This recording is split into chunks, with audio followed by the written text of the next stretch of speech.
Dhaka college ইতিহাস বিভাগে online ক্লাসে আমি আইরিন পারভিন তোমাদের সবাইকে স্বাগত জানাচ্ছি। অনার্স দ্বিতীয় বর্ষের শিক্ষার্থীরা তোমরা নিশ্চয়ই ভালো আছো, আর আমি আশা করছি তোমরা বাড়িতে বসে অনলাইন ক্লাসগুলো ফলো করছো। তাহলে চলো আজকে আমরা ক্লাস শুরু করি। আজকে আমরা জানব গিয়াসউদ্দিন বাহাদুরের মৃত্যুর পরবর্তী কালীন সময়ে বাংলায় কি ঘটেছিল।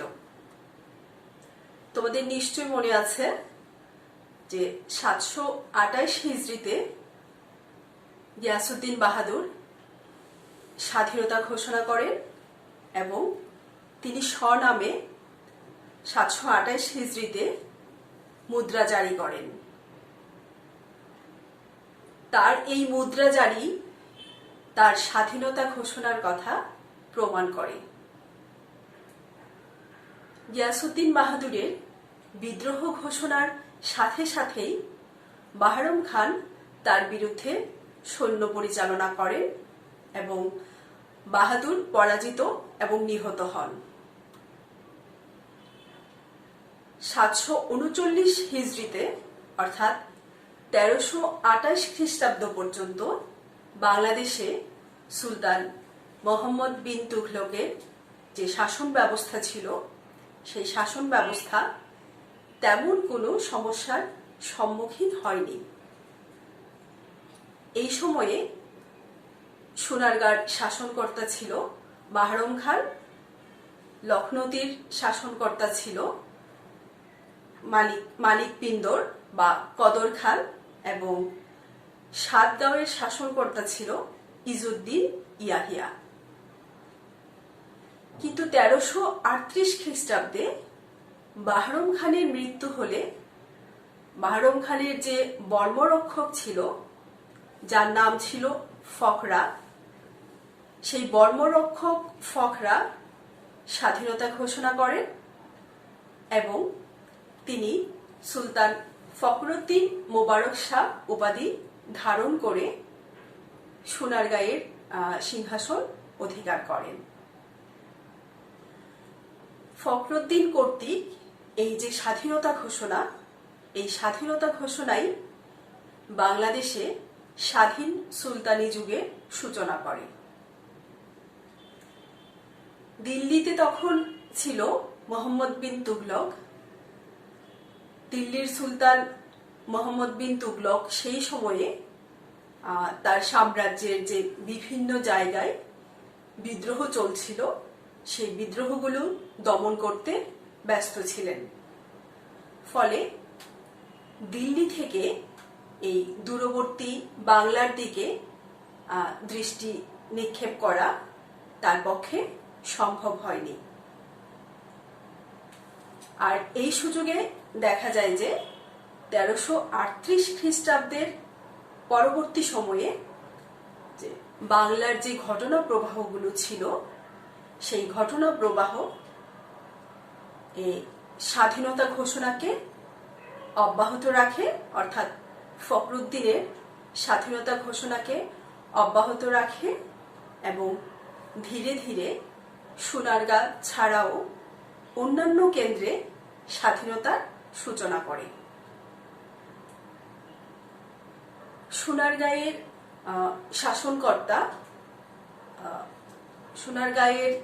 শাসনকর্তা বাহরম খানের যে বর্মরক্ষক ফখরুদ্দিন মোবারক শাহ, তার যে স্বাধীনতা ঘোষণা এবং সোনারগাঁয়ের সিংহাসন অধিকারের খবর যখন তার পার্শ্ববর্তী কেন্দ্রগুলোতে এসে পৌঁছায়, অর্থাৎ লখনৌতি এবং সাতগাঁওয়ে যখন এসে পৌঁছালো, তখন দেখা গেল যে লখনৌতির শাসনকর্তা কদর খান এবং সাতগাঁওয়ের শাসনকর্তা ইজুদ্দিন দুজন মিলিতভাবে সোনারগাঁ আক্রমণ করেন।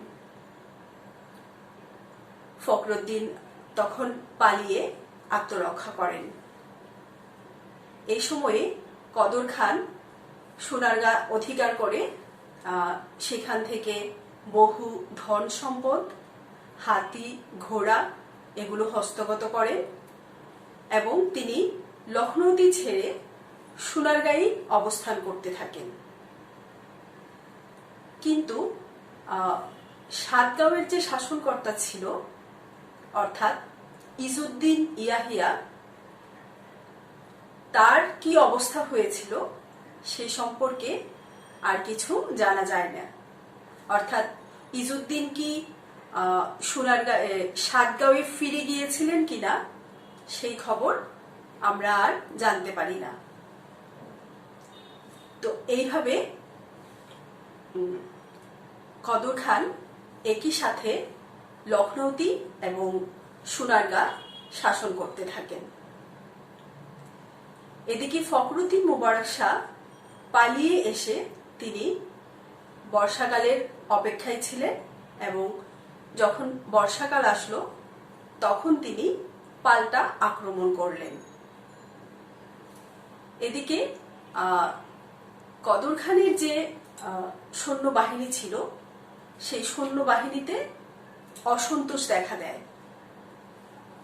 অসন্তোষ দেখা দেওয়ার পেছনে কারণ ছিল যে কদর খান যখন সোনারগাঁ অধিকার করেন তখন সেখান থেকে প্রচুর ধন সম্পদ লাভ করেন, কিন্তু এই ধন সম্পদের ভাগ তিনি সৈন্যদের মাঝে করেননি। অর্থাৎ এই ধন সম্পদের একটা অংশ সৈন্যরা পাওয়ার কথা, কিন্তু সেটা কদর খান করেননি।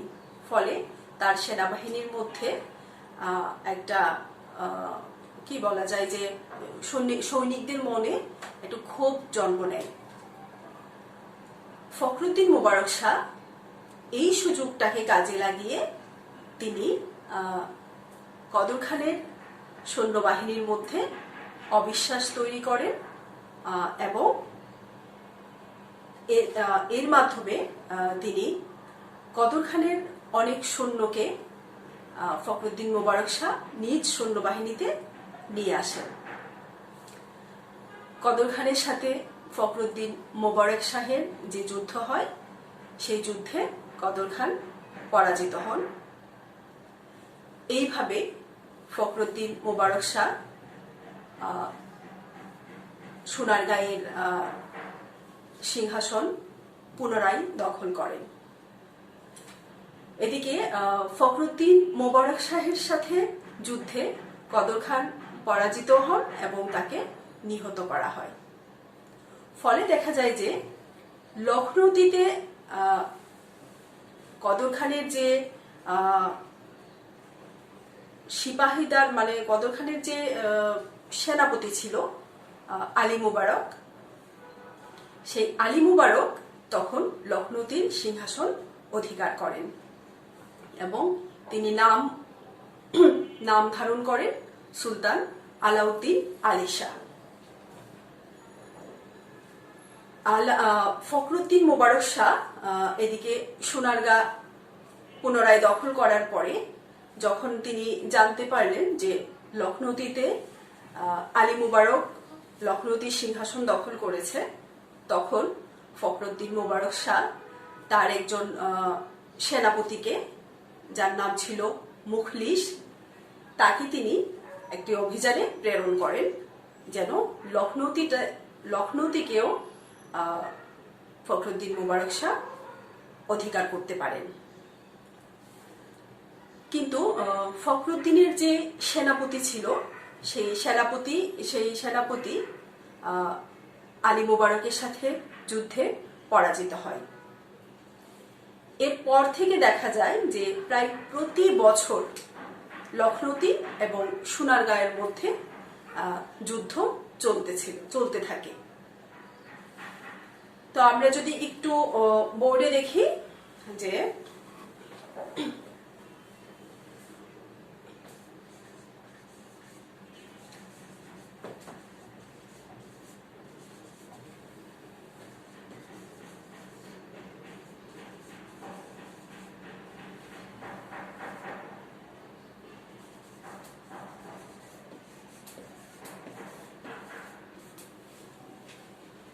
সোনারগাঁয়ের শাসক ছিল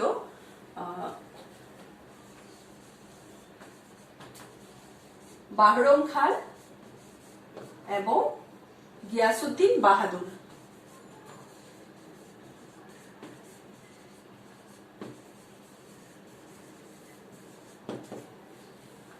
তেরোশো 1328 খ্রিস্টাব্দে এই গিয়াসউদ্দিন বাহাদুর নিজ নামে মুদ্রা জারি করে এবং তিনি স্বাধীনতা ঘোষণা করেন।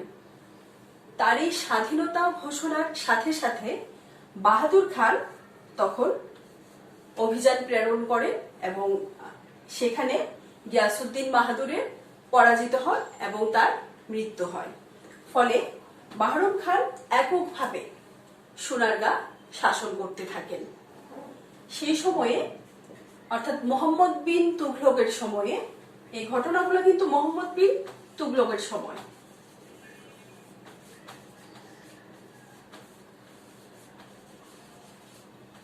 দিল্লিতে তখন মোহাম্মদ বিন তুগলক, আর দিল্লির অধীনস্থ ছিল এই তিনটি বাংলার প্রশাসনিক কেন্দ্র। তো সেখানে সোনারগাঁয়ে ছিল বাহরম খান এবং বাহাদুর, গিয়াসউদ্দিন বাহাদুর। সাতগাঁয়ে ছিল ইজউদ্দিন ইয়াহিয়া।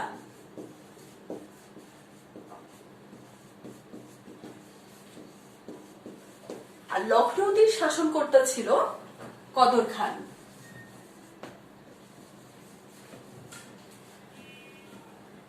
বাহরম খানের মৃত্যুর পরে অর্থাৎ 1338 খ্রিস্টাব্দের পর এই সোনারগাঁয়ের শাসনকর্তা হল ফখরুদ্দিন মোবারক শাহ। এবং এই ফখরুদ্দিন মোবারক শাহ ছিলেন যে বাহরম খানের বর্মরক্ষক। তো বাহরম খানের বর্মরক্ষক কর্তৃক এই সোনারগাঁয়ের সিংহাসন অধিকার করাকে পার্শ্ববর্তী সাতগাঁও এবং লখনৌতির শাসনকর্তাগণ সহজে মেনে নিতে পারেনি। ফলে তারা দুজন একত্রে অর্থাৎ ইজউদ্দিন এবং কদর খান একত্রে এই ফখরুদ্দিন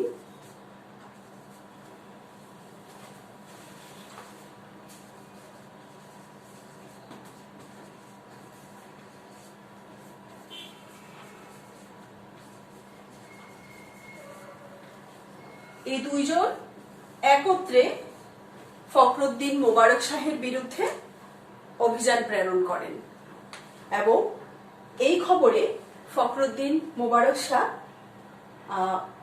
পালিয়ে আত্মরক্ষা করেন।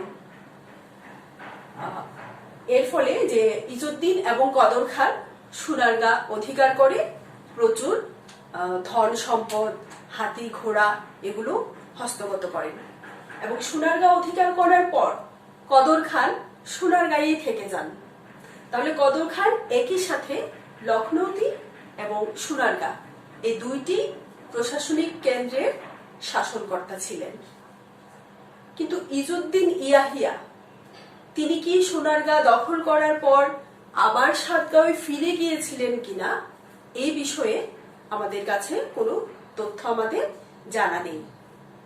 তো যাই হোক, এর পরবর্তী সময়ে ফখরুদ্দিন মোবারক শাহ তিনি বর্ষার অপেক্ষায় ছিলেন, অর্থাৎ বর্ষাকাল আসার অপেক্ষায় ছিলেন এবং যখন বর্ষাকাল আসলো তখন তিনি কদর খানের বিরুদ্ধে পাল্টা আক্রমণ করেন।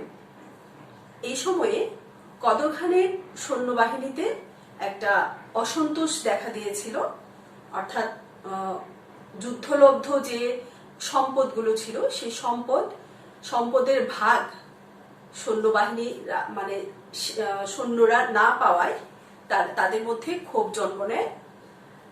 এই সুযোগে এই বিষয়টাকে ফখরুদ্দিন মোবারক শাহ কাজে লাগান এবং কাজে লাগিয়ে কদর খানের সৈন্যবাহিনী থেকে অনেক সৈন্যকে তিনি নিজের সৈন্যবাহিনীতে এনে যোগ দেওয়ান।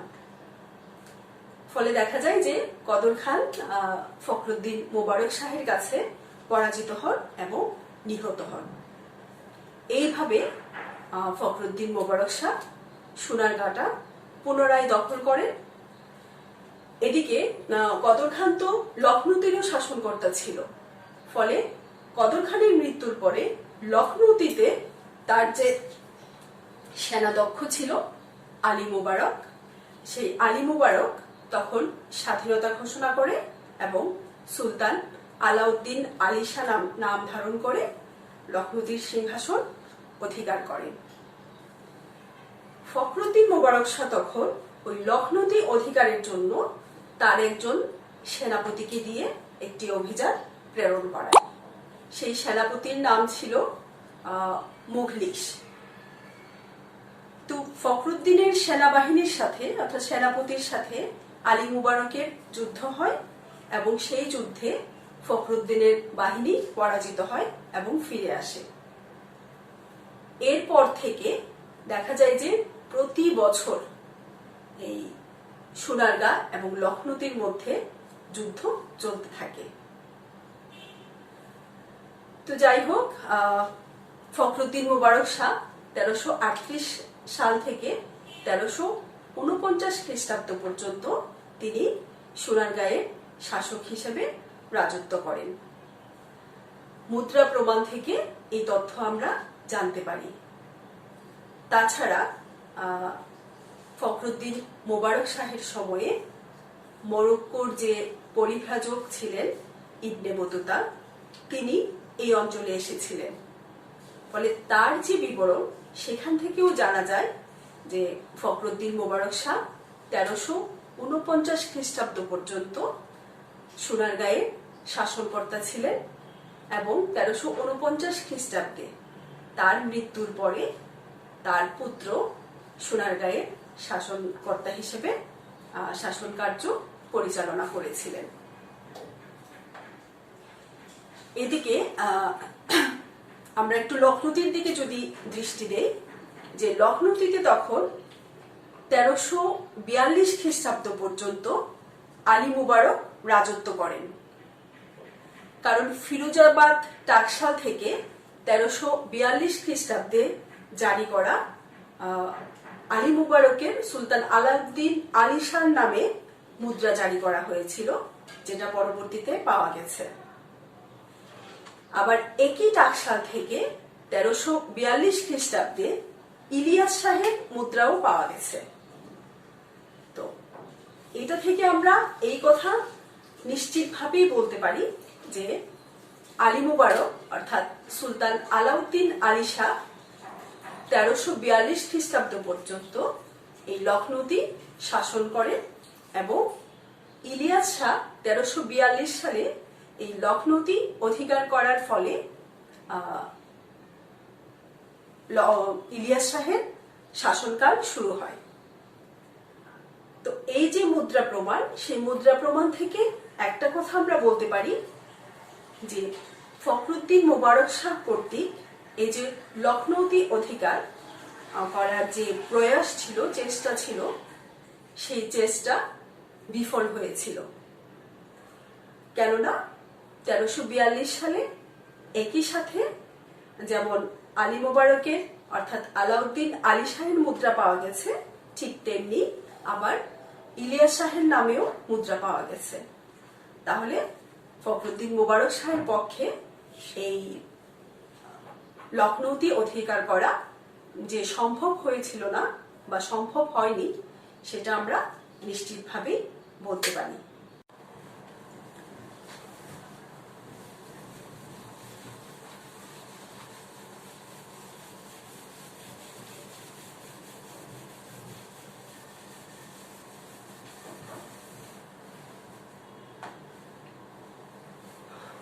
ফখরুদ্দিন মুবারক শাহ তার সময়ে বাংলার যে সাম্রাজ্য অর্থাৎ সোনারগাঁও অঞ্চলটাকে তিনি দক্ষিণ পূর্ব দিকে সম্প্রসারণ করেছিলেন। ফখরুদ্দিন মুবারক শাহের সময়ে সর্বপ্রথম এই চট্টগ্রাম অঞ্চল মুসলমানদের শাসনাধীনে আসে। শিহাবুদ্দিন তালিশের যে ইতিহাস, সেই ইতিহাসে এই বিষয়ে উল্লেখ পাওয়া যায়। তালিশ সেখানে আরো উল্লেখ করেছেন যে ফখরুদ্দিন চাঁদপুর থেকে চট্টগ্রাম পর্যন্ত একটি রাজপথ নির্মাণ করেন। বলা যায় যে ফখরুদ্দিন মোবারক শাহের শাসনামলে এই চট্টগ্রাম অঞ্চল অধিকার ছিল তার রাজত্বকালে একটি গুরুত্বপূর্ণ ঘটনা। ফখরুদ্দিন মোবারক শাহের রাজত্বকালে মরক্কোর বিখ্যাত পরিব্রাজক ইবনে বতুতা তিনি বাংলাদেশে এসেছিলেন। বাংলাদেশে আসার তার উদ্দেশ্য ছিল যে হযরত শাহজালাল রাদিয়াল্লাহু আনহুর সাথে সিলেটে গিয়ে দেখা করা। তিনি চট্টগ্রাম বন্দরে এসে নামেন এবং সেখান থেকে তিনি নদী পথে সিলেট গমন করেন। এই সময়ে তিনি বাংলার যে কয়দিন অবস্থান করেছিলেন সেই সময়ের যে সামাজিক, অর্থনৈতিক এবং রাজনৈতিক অবস্থা তিনি অবলোকন করেছেন, সেগুলো তিনি তার লিখনীতে বা ভ্রমণ বৃত্তান্তে লিখে রেখেছেন। এবং ইবনে বতুতার এই যে তার ভ্রমণ বৃত্তান্ত, পরবর্তীকালে তার এই ভ্রমণ বৃত্তান্ত থেকে আমরা অনেক গুরুত্বপূর্ণ তথ্য সেখান থেকে আমরা পেয়েছি। তো যাই হোক, যে ইবনে বতুতা এই ফখরুদ্দিন মোবারক শাহকে তিনি বলবনি যে সুলতান ছিল নাসিরউদ্দিন বুগরা খান, সেই নাসিরউদ্দিন বুগরা খানের কাছের মিত্র বলে উল্লেখ করেছেন। কিন্তু সময়ের পরিপ্রেক্ষিতে ইবনে বতুতার এই যে উক্তি, সেই উক্তিকে গ্রহণযোগ্য বলে মনে হয় না। কারণ আমরা আগেও দেখেছি যে ইবনে বতুতার উল্লেখ করা অনেক তথ্য পরবর্তী সময়ে ভুল বলে প্রমাণিত হয়েছে। অর্থাৎ ইবনে বতুতার তথ্যের সাথে সমসাময়িক যে অন্যান্য যে আমরা উৎসগুলো আছে, সেই উৎসগুলোর মাধ্যমে যখন বিশ্লেষণ করলে দেখা যায় যে ইবনে বতুতার সেই তথ্যকে একেবারে সঠিক বলে মেনে নেওয়া যায় না।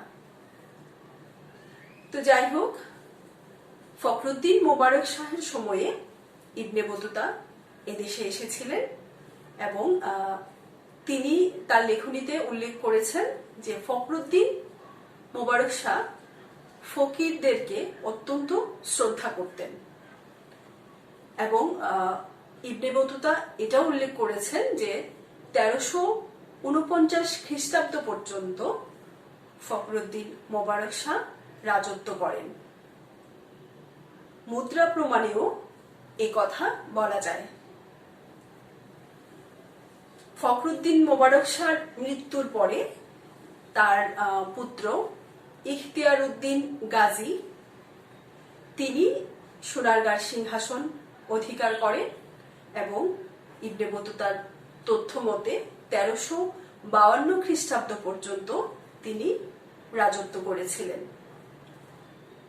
মুদ্রা প্রমাণেও এই কথা বলা যায় যে ওই বৎসর অর্থাৎ 1352 খ্রিস্টাব্দে ইলিয়াস শাহ সোনারগাঁ অধিকার করেন।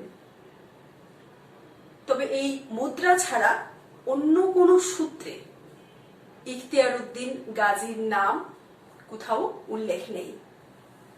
তাই ফখরুদ্দিনের পুত্রের রাজত্বকাল সম্পর্কে আমরা তেমন কিছু জানতে পারি না।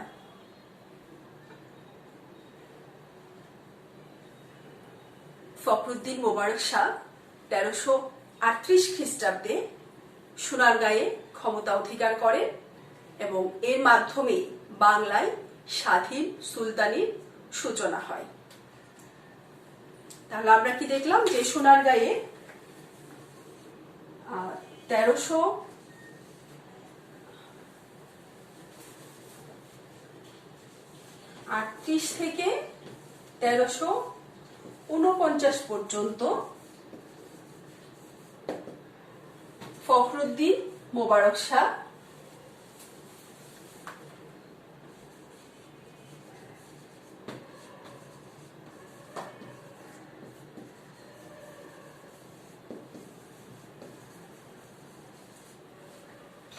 সোনারগাঁ শাসন করেন এবং তার মৃত্যুর পরে 1352 খ্রিস্টাব্দ পর্যন্ত তার পুত্র ইখতিয়ার উদ্দিন গাজী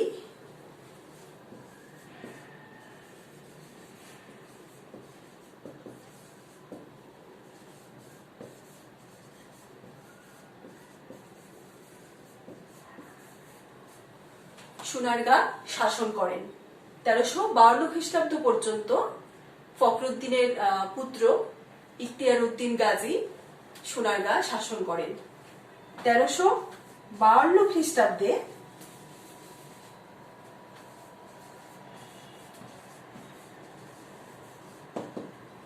ইলিয়াস শাহ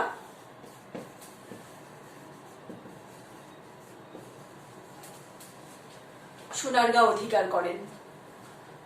কার মুদ্রা প্রমাণেও এই কথা প্রমাণিত হয়েছে। তো ফখরুদ্দিন মোবারক শাহের এই 1338 খ্রিস্টাব্দে সোনারগাঁয়ে ক্ষমতা অধিকার এবং এর মাধ্যমে বাংলায় স্বাধীন সুলতানির সূচনা হয়। এই সময়ে দিল্লির সুলতান অর্থাৎ কুতুবউদ্দিন দিল্লির সুলতান মুহাম্মদ বিন তুগলক তার সাম্রাজ্যের বিভিন্ন জায়গায় বিদ্রোহ দেখা দিয়েছিল বলে তিনি সেই বিদ্রোহ দমনে ব্যস্ত ছিলেন।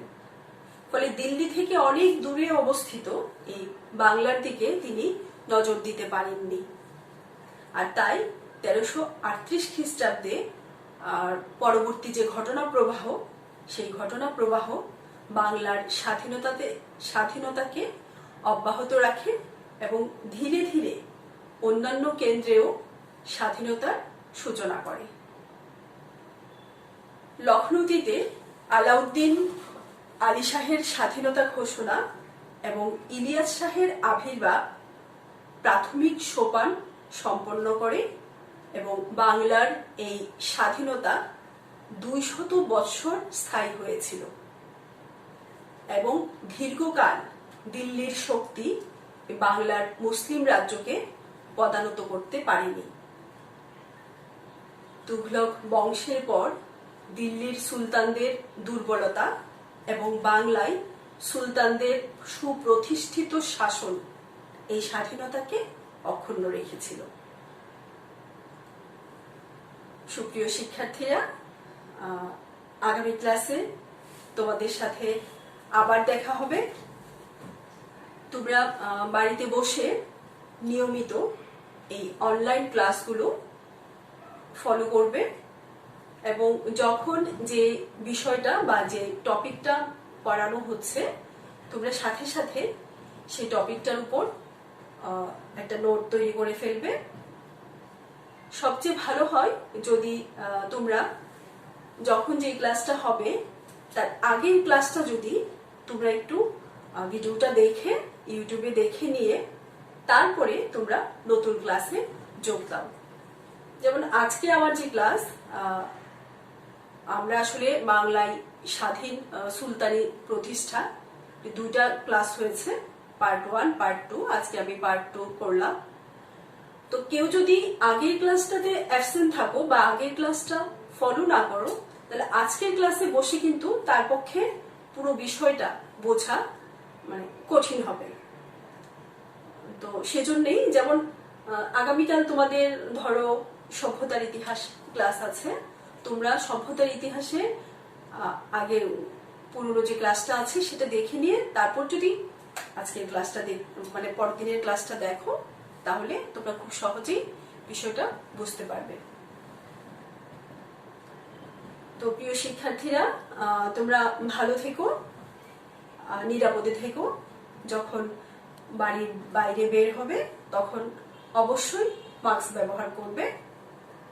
আর এই সময়টাতে একটু ভালো খাবার দাবার খাবে, ভালো ভালো বই পড়বে, সুন্দরভাবে সময় কাটাবে, আর অবশ্যই পড়াশোনার মধ্যে থাকবে। তাহলে দেখবে যে তোমাদের সময়টা খুব ভালো কাটবে।